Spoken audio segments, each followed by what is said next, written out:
Hello everybody, this is Shotgun is 1000 here reporting for duty, bringing you back another episode of The Legend of Zelda Wind Waker HD. You're probably wondering, what am I doing back here in Forest Haven?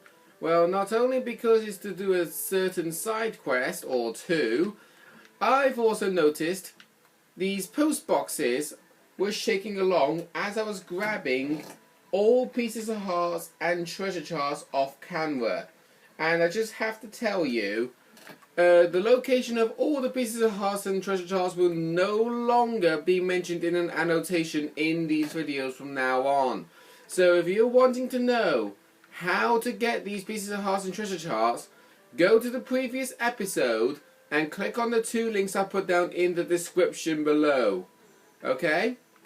So, first of all, talking to this post box, we have 2 letters? Wow, more than what I was expecting. First letter, to my son superior, thank you very much for looking after my boy. This isn't much, but I hope you'll accept it all the same.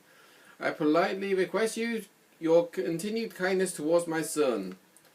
Kashiko Beto's mother. In case you're wondering who Beto is, that guy is the apprentice who works at Dragon Roost Island in the mailbox minigame. And when you showed him that you can do 25 letters in under 30 seconds, you will get a piece of heart. Oh, come on, cash on delivery. Really? What does this one say? Yo, how you been, man? I gotta tell ya, you really helped me out back there at the mail center. I appreciate it. I've been trying real hard ever since then, but my postman skills are still weak. I just can't seem to hit 22 letters. I doubt I'll ever be as good as you, man. So anyway, I've been hearing all kinds of crazy tales about you, and I figured I just had to write you a letter. It sounds like you're doing pretty good, doing some pretty amazing stuff, man. You're great. You're awesome. You're the man. That's funny. You can probably tell that I have no idea what to write, but hey, I figured the least I could do would be to send you a letter of encouragement. So yay, man, yay, go man, go, go, go, never give up, never lose hope. And while I don't make much, I will send you the wages I've earned lately. Just doing my part, hope it helps. I'm really sorry I had to send this card, but I guess that's the price of fame. Take care, thanks again, boss. So we're his boss, and it gives us 20 rupees. Okay, very nice. Occasionally wondering, while I was doing the treasure chart and piece of hearts off camera, I actually encountered this, which is the Lightwing chart. The Lightwing chart actually shows you the locations of all Lightwings, which is basically this. I'm not 100% sure about this, but I think those are very important because they kind of tell you where the last remaining Triforce shards are, maybe? I'm not 100% confident on that. And I had to get eaten by a plant. But yeah, that was not the only thing I grabbed. Ow.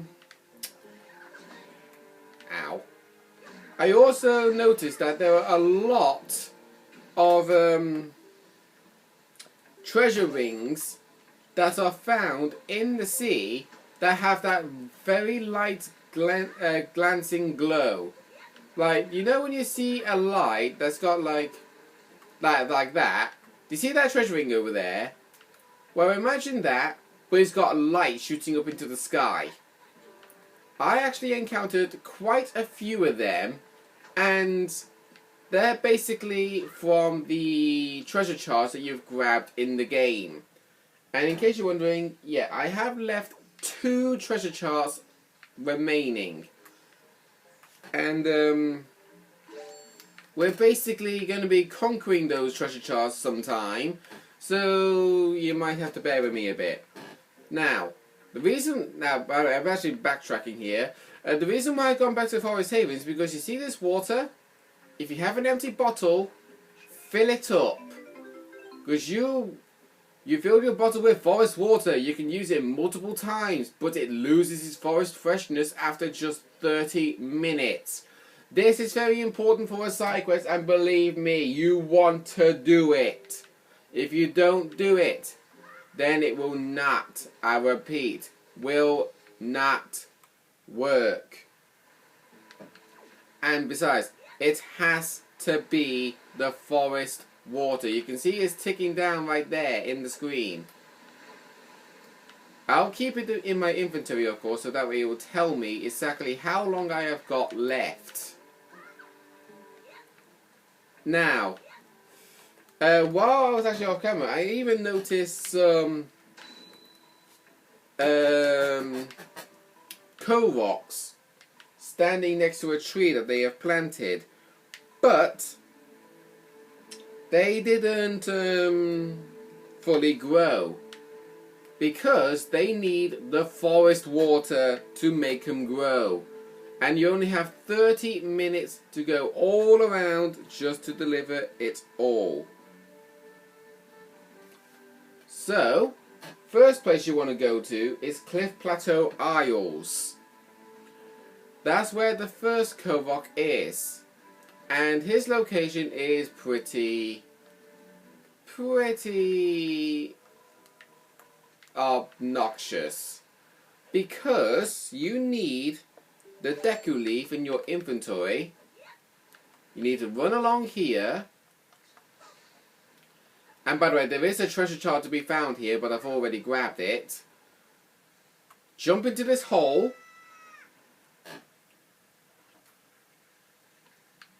and you've pretty much got a little mini dungeon.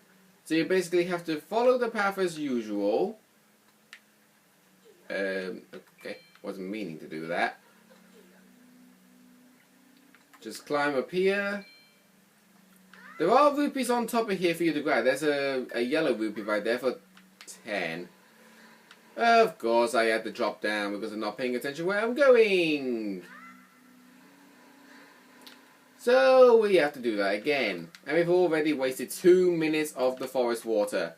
Sometimes, by the way, if you're actually not fast enough, that forest water will turn into ordinary water. And when you've used the ordinary water, it's gone for good. So you'd have to go all the way back to Forest Haven to get yourself some more water. Right, that treasure chest, that didn't actually contain the treasure chart. It contained rupees, I believe.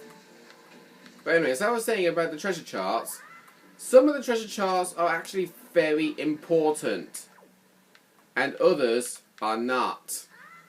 The ones that are not important are basically the ones, well, they're actually found in many locations really, but they give you silver rupees. Now, here's the first korok. Use the forest water.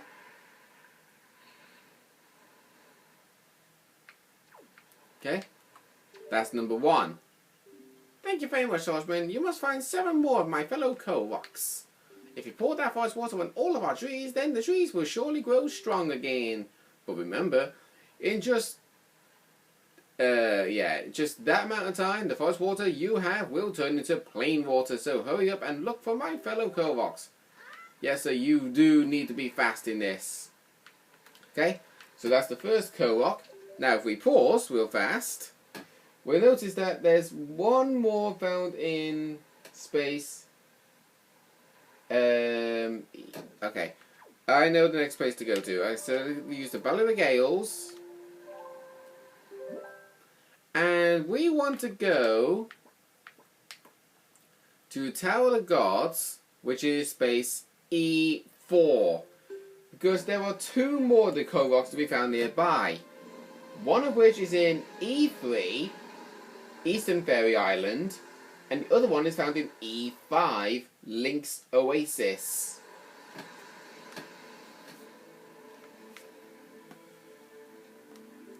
So we're going to do E3 first. And by the way, in case you're wondering, this is the fastest sail that we bought in the auction one time.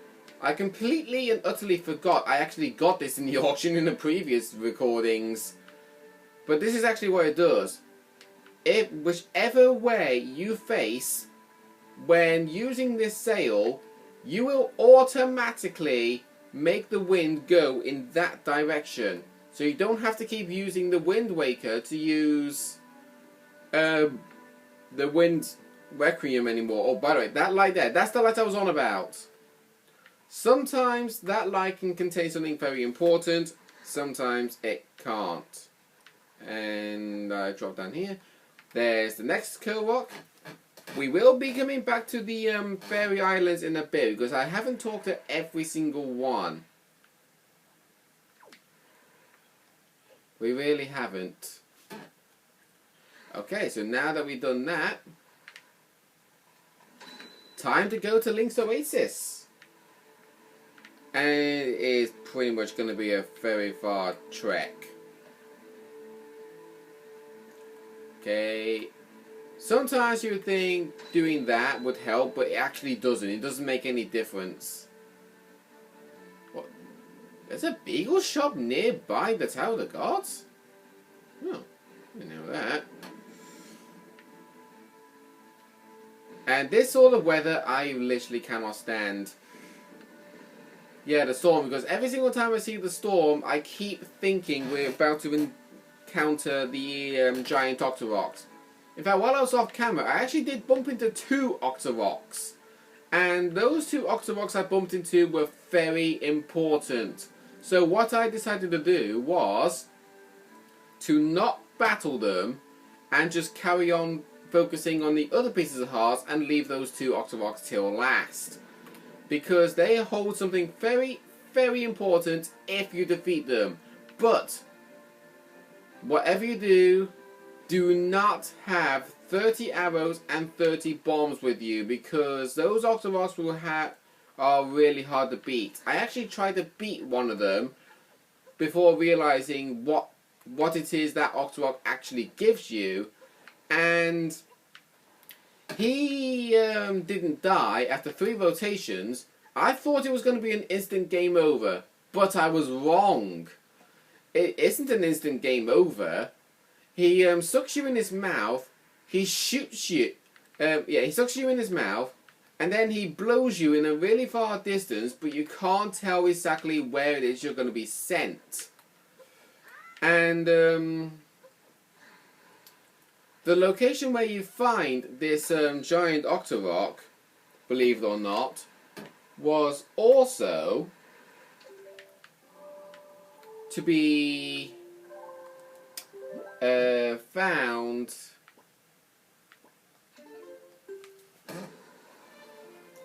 in, well, basically the location where I found him. When I lost to him, he actually shot me in a distance to that exact island where he was originally found from. Right then, so Greyfish Isle, in case you're wondering, this is the next area we need to go to. There's a lot of treasure rings over there, but they're not really important. The Korok is found above this spiral-like mountain. And in case you're wondering, yeah, there is a piece of heart to be found here. You need to make sure the wind is facing the exact direction you want it to go to fly to that cave over there, if you can see on that small ledge. Once you fly there, you will be able to get the piece of heart. I've already done it, in case you're wondering. I actually don't remotely remember how many I got left to grab. If I look at my Word document, I see I have grabbed number 5, so 1, 2, 3, 4, 5, 6. I got 7 left, and I'm actually not paying. I'm not paying attention to what I'm doing, so I don't even know where I'm going. Let's see. So we're going to one in Greyfish Isle. We're going to Mother and Child Isles now. Make sure the camera's facing the right way. And by the way, in case you're wondering, do not use the Battle of the Gales to go there, because if you use the Battle of the Gales to go to Mother and Child Isles, you'll be sent inside the island. The Korok is to be found outside. And that island is not it. That's the Spectacle Island. And I actually didn't realise there is a piece of heart to be found in Spectacle Island if you play that bomb minigame again. Do you remember the adult version of the bomb minigame where you had to shoot 5 ships but you're only allowed to shoot 10 bombs? And I beat it on my first attempt on camera. Well, I did it again and I managed to beat it once more off camera, and I got a piece of heart for it. I think if you beat it the first time you get a treasure chart as far as I recall. But then again, I don't remember.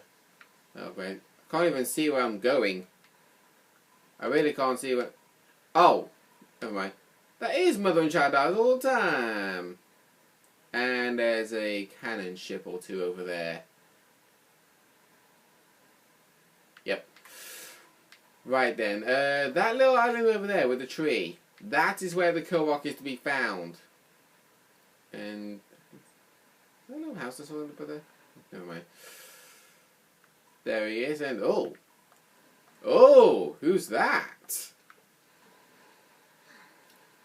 That guy is very important. You want to remember his location there. Oh my god. I actually watered the korok and not a tree. That's hilarious. Sorry korok. I think he was too overexcited to see me. I think he just tiddled on the floor. No, not really. Right then, so we've done that. Oh, I'm going the wrong way, going the wrong way. Next location is in B1 Star Island. Turn the ship around. Oh, there's another important treasure ring there. That's a silver rupee one as far as I recall for the treasure charts. There's a lot of them that I haven't completed. I've completed number 1, 2, 4, 6, 12, 15, 16,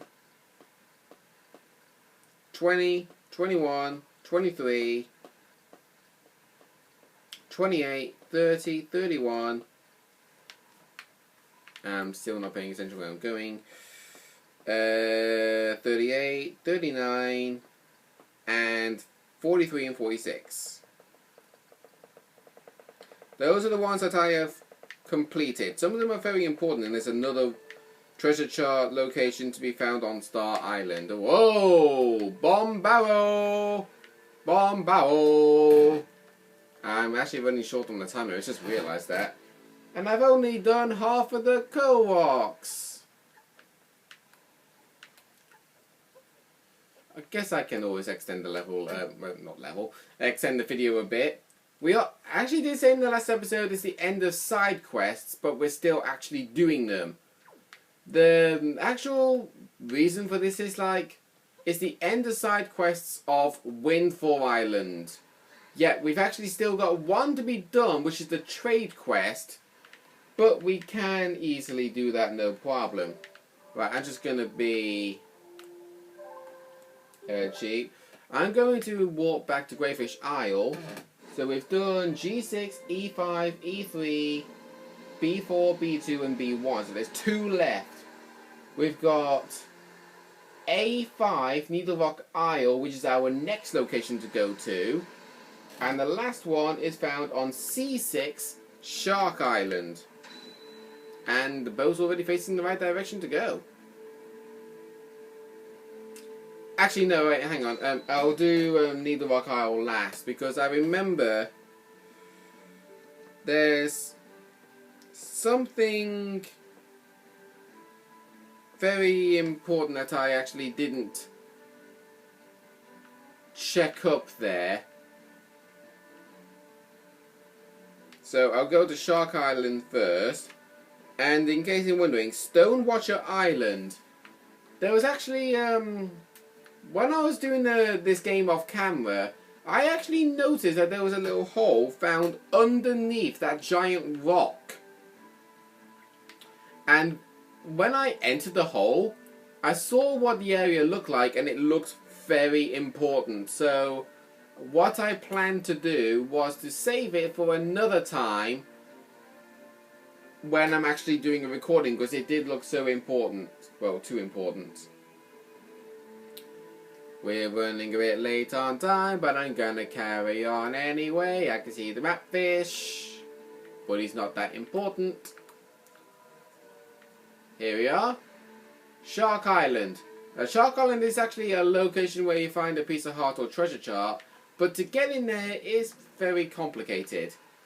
Because you see, there's a switch you can hit with the sword, a switch you can activate with the hammer, there's another switch over there that you can just step on, and there's a third switch, fourth switch, sorry, that you can also step on, but it requires the iron boots to do so. And we've got the stormy weather again. Why is it that this stormy weather happens every time when it's between day and night? Whether it's approaching daytime or approaching nighttime, it always has the storm. Oh, dear me. Okay, now let's go to Needlerock Isle to finish up that last tree. And in case you're probably wondering, if you've actually played the HD version of this game before, I think you definitely know what's in stake for you when you've watered the last Korok tree. I think you would know straight away what the last tree will give you. But I'm not spoiling anything. You're just gonna have to wait.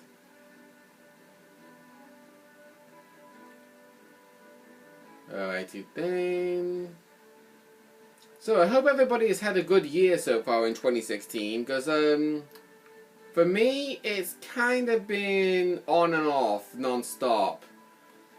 I don't really want to keep bragging about how terrible my life is, but you would easily understand if you was witnessing the same problem as me. I'm not going to mention it this episode because we are actually drawing near to the time. I probably might mention it in the next episode, maybe.